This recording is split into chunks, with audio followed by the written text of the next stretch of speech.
The Hermit's Tale. Once a scholar of ancient text and forbidden lore, the hermit had been a man of great intellect and curiosity. His thirst for knowledge led him down many paths, some illuminated by wisdom, others darkened by arcane secrets.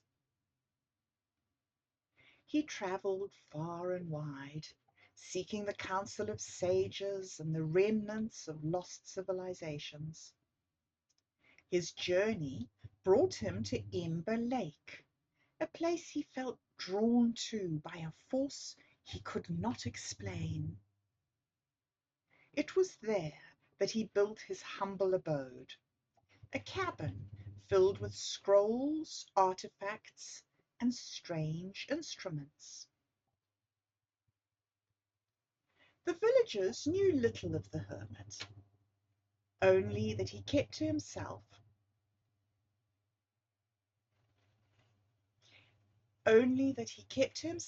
and he seemed to commune with the elements. Some said he was a wizard, others a prophet, but all agreed that he possessed knowledge that was beyond the realm of the ordinary.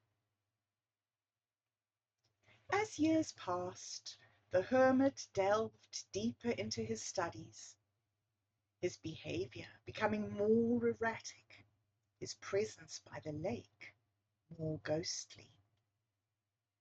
He spoke of visions, a great conflagration, that would cleanse the world and bring about a new age. It was during one such ritual, an attempt to harness the primal energies of fire and water, that tragedy struck.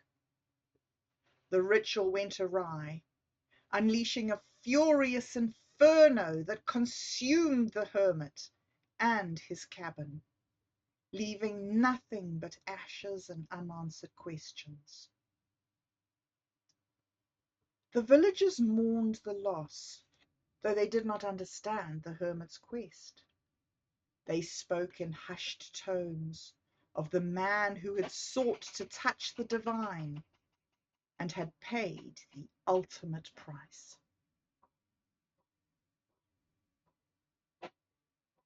And so the hermit's spirit lingered, bound to the lake, his unfinished business anchoring him to the mortal realm.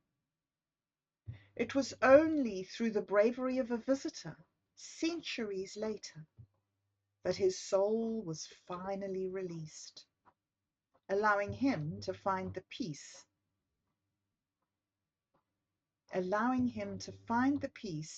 he had long been denied.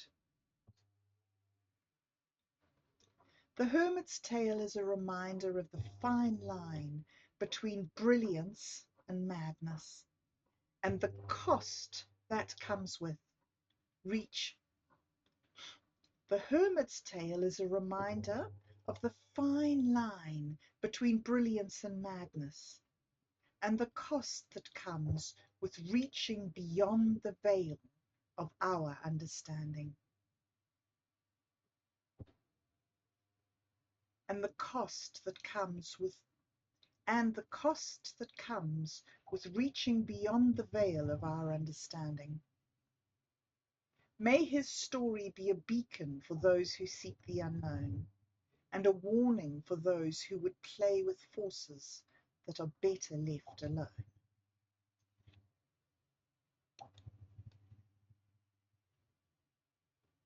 The Phantom of Ember Lake. In a quaint village nestled between rolling hills and dense forests, there lay a serene body of water known as Ember Lake. It was a picturesque spot, beloved by the villagers for its tranquil waters and the way the sunset would paint the sky in hues of oranges and reds. But as night fell, a different side of Ember Lake emerged. It was said that on nights when the moon was nothing but a sliver in the sky, ghostly figure would arise from the depths of the lake, cloaked in mist and carrying the scent of charred wood and ash. Long ago, a hermit had lived by the lake, a man of strange habits and stranger tales. He spoke of ancient rituals and the power of the elements, but the villagers dismissed him as a madman. That was until the night of the great fire. A blaze erupted from the hermit's cabin, fierce and unyielding. By morning, nothing remained but smouldering ruins and no sign of the hermit. The villagers whispered that he had called upon forces beyond his control, and they had consumed him. Now his spirit was bound to the lake, a guardian of its secrets, and a warning to those who dared to delve too deep into things beyond their understanding. Campers who visited Ember Lake spoke of eerie encounters,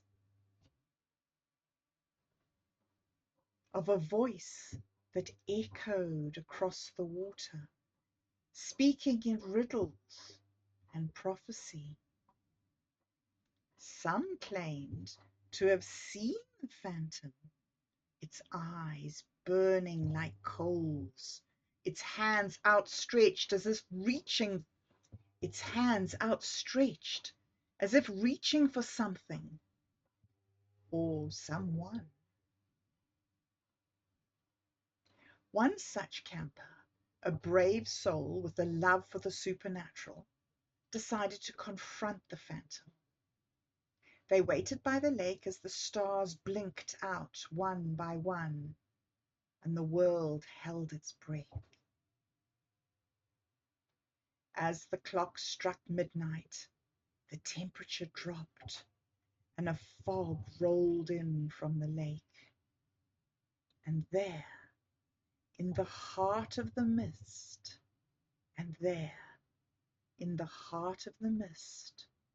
stood the phantom, its gaze piercing through the gloom.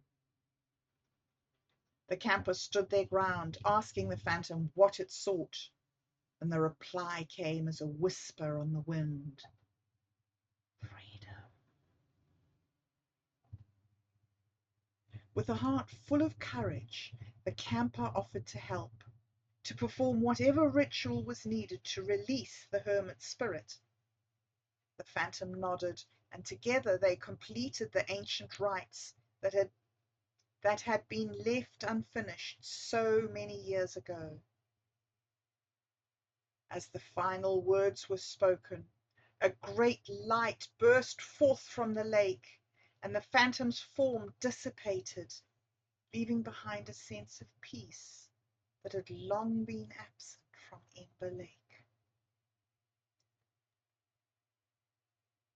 The villagers woke to find the lake's waters clearer than they had ever been, and the air filled with the scent of fresh rain instead of ash. The hermit's spirit was finally at rest, and Ember Lake was once again a place of beauty and calm. So, as we sit by our own campfire, let's remember the tales of Ember Lake and the hermit's spirit, and know that sometimes the things that haunt us just need a little help to find their way home. May your dreams be free of phantoms, and may the only spirits you encounter be those of adventure and camaraderie.